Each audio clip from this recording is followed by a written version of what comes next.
All right, we're on. Over here in the upper right, our guy who was representing StarTale quite well. StarTale Ace. I think they're buying him dinner tonight. We're going to buy him a lot of stuff, man. Lots of bottles of soju if he 4-0s this thing. Yeah, man. Then show up the next day hungover and lose and be like, oh, that was a terrible decision. Over here we have TSL Killer. It's Killer, Songho, and oh my God, I don't know if that was okay. Hey, it's we're Songho. back. There he is, Songho. Okay, so Songho choosing to be the first to scout, and of course Ace waiting until after his gateway to scout. Both are legit. Takes a while to get anything out that can actually kill the probe, if microed correctly. well, Songho. I mean, it makes sense. He would be the first to scout. I mean, you know, just like we saw in a Seed's game against MC. Seed was like, well, I'm so far ahead. MC is probably a little bit more solid than me. Certainly. Why don't I just go ahead and proxy gate? Because there's a chance if he you've doesn't gone actually react 3-0 perfectly, with pretty solid play overall, and then you proxy, that's a good game plan. You know? That's like a, say you give yourself 40% to win that, and then you have 3 other guys backing up that are all similar skills to you. That's a great choice. Yeah. A lot of different ways to make decisions in a team league like this. The beauty of proxy gating in a game like Only that. Tasus could say, begin a sentence with the beauty of proxy gating. The beauty of proxy gating is you actually are going to wear down the guy who's going to have to win the next 3 games after that. That requires so much concentration. Your heart rate is going to spike if you see a proxy gate. Yeah. You have tears in your eyes as you fend it off. You're like, I don't want to lose like this. You are such a bastard. I can't believe you're proxy gating me. Let's play a normal game and have fun. And so far, both players have stopped at 19 probes each. But, Killer getting the second gas. Interesting. That is actually really interesting. Second gas actually also being made for Ace. That's pretty cool, man. Looks like they both want to do gas-heavy builds. So, PvP is a matchup where 4-gating is almost a necessity, unless you say, you want a 2-gate rush, but I don't think that develops well. It'll win in Diamond, And, well, we see Songho moving up the map. And Songho is actually, as we see on the production tab, going for Robo. So is Ace. Interesting. Yeah. Well, one thing is that they're pretty far. Oh, hold that thought though. Some good micro here. You can always outrun Zealots. So in situations like this, the 2 stalkers should win. And Songho does have to back up, but he does have 2 stalkers of his own now. Yep. Not going to keep pressing forward. It's interesting because they both scout each other and saw what each other were doing, so they could do this. But if you just 4-gate against this, they have to make a lot of sentries, and it has to be a very carefully microed out situation.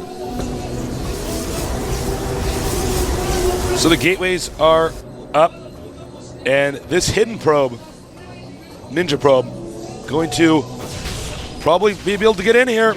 Let's see if he spots the... Oh, he does not get up there. Thought that last shot would not fire.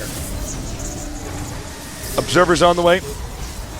And he's going to go straight to Colossus. Yep, and a good choice. If you get past the full warp gate area of the game, which does happen. Which has happened before. It happens time to time, man. No, normally 2 good players will get past that because one of them will realize, I need to not attack up that ramp with my 4-gate against his 4-warp gate. But anyways, you do go up to Colossus because Colossus just kind of messes up the math of everything. You can actually they literally can't expand if you hit the correct Colossus timing and have made Zealots nonstop. The one little tricky part is that you actually can go for Void Rays against that. Yes, that's a great And point. you're going to have to mix in some Immortals, most likely. But yeah, it gets a little bit interesting, but really expanding is a tough option to do because you can obviously reinforce so quickly with warp gates. And he is going to take out this Observer.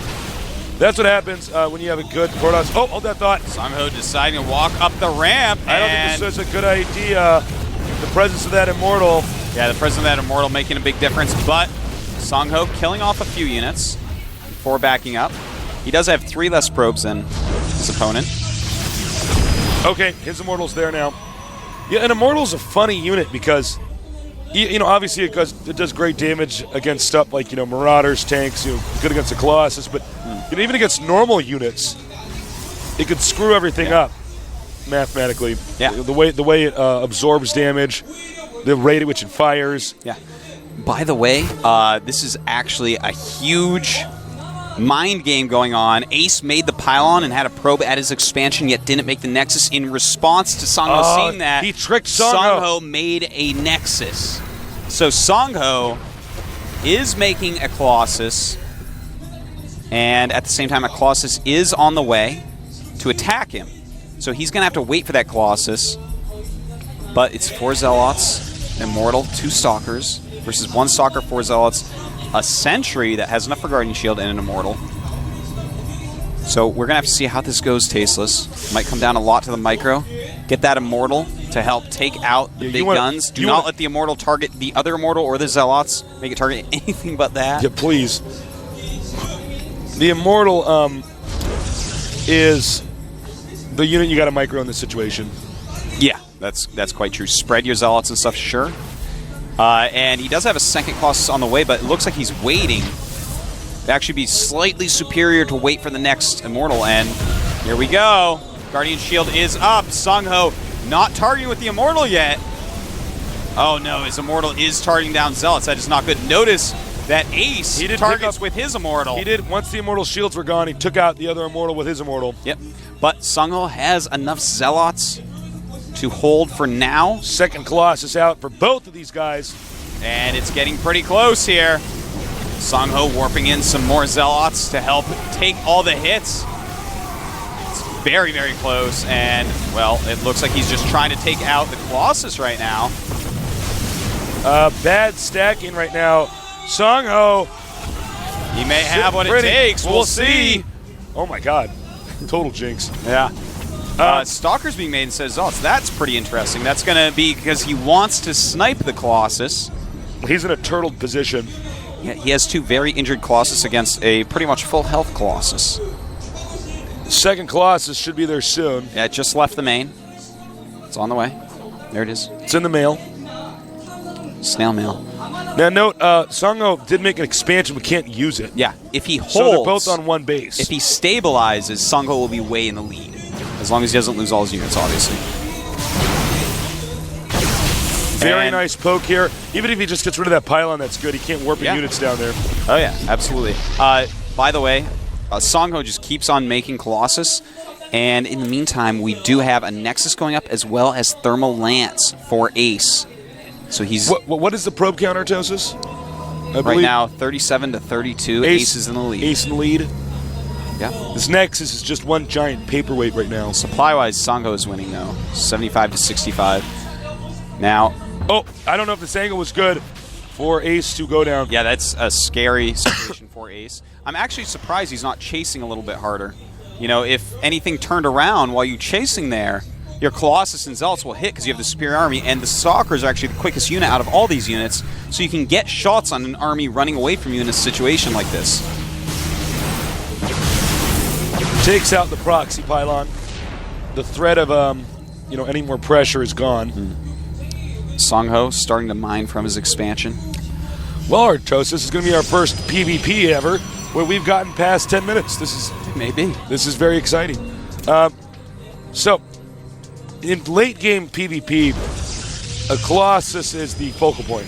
It is, but nowadays with the new Void Ray buff, we do see transitions. Now, here's the thing. Void Rays obviously, until a certain point of having a ton of Void Rays, are going to lose to Stalkers. Of course, Stalkers cost gas.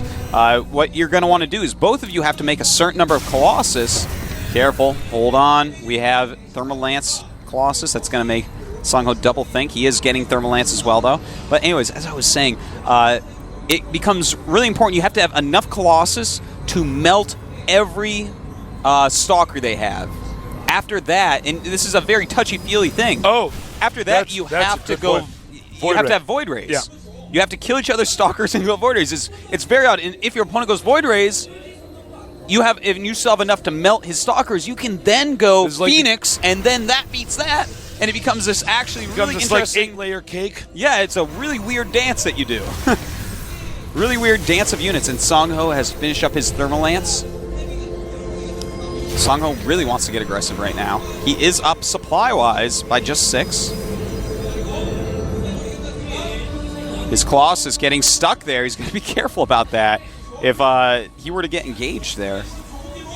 Well, 5 Colossus right now against just 3 of Ace. Uh-oh. I think we all know how that goes, Tasteless. This is pretty bad. Now, the Colossuses for Songho are not very well protected. No, they are not. But actually, I spoke dealing to a lot of damage. And that's going to be 5 Colossus against 3 Tasteless. I mean, that's the critical mass right there, about 5, where you just kill absolutely everything. And as you see, that's what's happening. Songho is not going to let TSL go down that easily, Tasteless. Well done by Songho. Took them out. Well, it's not over yet, Artosis. No, it's not, Tasteless. Man. Songho taking down Ace. TSL is like, 4-0 looks a lot worse than 4-1 Tasteless. No kidding. All right, so now Songho is going to have to deal with some amazing players. Who are they going to send out? They have so many heavy hitters, such as Into the Rainbow, July Zerg, Bomber, a.k.a. Fancy. If I were them, I'd just throw Bomber out there. Yeah. That's what I would do. I agree with you. If it was Coach Tasteless over there. But if Bomber loses and he's seen, if the entire team sees him as the best player, that may dishearten the other players. But the other top players on the team, people like July Zerg actually don't get disheartened. July Zerg doesn't have a heart, Tasteless. Oh, no, he doesn't actually care. He's a beating overmind in his chest, okay? This guy has no heart. We are going to see. Not because he's not kind, though. He's very kind. Well, he's a nice guy. He's actually one of the nicest pro gamers. Yeah, he is. Comes down here. Very friendly guy. We're going to see who the next pro gamer is going to be, which is going to be picked over here by TSL. No, by StarTale. By StarTale. Where are we? I got to go. I don't know what happened. Just get up and get out of here. I would go with Bomber. I think July Zerg is a good pick, too. Might as well throw him out there. But then again, it is a PvZ. And clearly, it's not just you and me who think that it would be unwise. No, it's not just the whiny QQ Zergs it's or like whatever. The guy in bronze, he's like, no, they don't understand. Like, Zergs just aren't being put out right now. Yeah, I play Zerg and I beat Protoss, and I'm number 1 in my bronze league. It's like, well, that's very special. It's just it's hard right now for Zerg. It is. It's they're working on it. We'll see. We're going to see some Zergs come out before the tournament's over. I have no doubt. Between Nesty and July Zerg, someone's got to come out. And it's July Zerg. Bam! All right, July. Right. Show us how to take down Songho. This is going to be interesting. We're going to see what map it's going to be on. Man, oh man. Cool match here. July Zerg against Songho. Yeah, no, that's awesome. That could be a StarCraft 1 Pro League match easily. I was about to say. So, July is similar to Songho in the sense, psychologically, that he's very confident. Yeah. July Zerg is the type of guy that your team could be down 6 guys, and he has to team kill a team of 7, and he'd be like, yeah, all right, put me out there. I'm the God of War. What are you talking about? Of course I can do that. Even though Kratos is the, MC is the Kratos Protoss. So. Yeah, 2 different things. He was, July Zerg was nicknamed the God of War in StarCraft 1. I am so excited to see this match, seriously. I love watching ZDP. Love seeing what the Zergs are coming up with. And seeing what kind of style each Protoss is favoring right now against Zerg. Of course, Colossus style play, the most popular, followed, I would say, by airbase play. Yeah. Well, Warp Gates, because Chelia's around. He skews that statistic for us, doesn't he? He is a wrench in our gears here. So, head-to-head here. We're going to get our map thrown up here in just a minute. Scrap Station. Yep, that's going to be a map that Jelizok has picked. He likes Scrap Station. Against Protoss, you got to be a little bit careful. It's very thin hallways. So if Songho is very methodical about his play, doesn't overextend, he can use those thin hallways to his advantage. So that's going to be possibly a big part of this game. Drop's going to be critical on this map. Late game. Oh, yeah. Protoss tries to. Drop's going to be quite awesome. Guys, we're going to go on a little break here. 5-minute break. Then we'll be back. Let's see if Songho can actually come back and do this. I am just totally pumped, man. We haven't had a full-on comeback yet. No, we have not. Jobsu almost did it for Slayers yesterday. Can Songho do it for TSL today? You guys will see, because we're coming back. We're going to find out. 5 minutes. What should they do, Tasis, on their break? Because they're already hydrated. That's true. Well, I think they need to get some nutrition. Some veggies. We ran out of time. I don't even need a problem. We'll be back in a little bit, guys. See ya.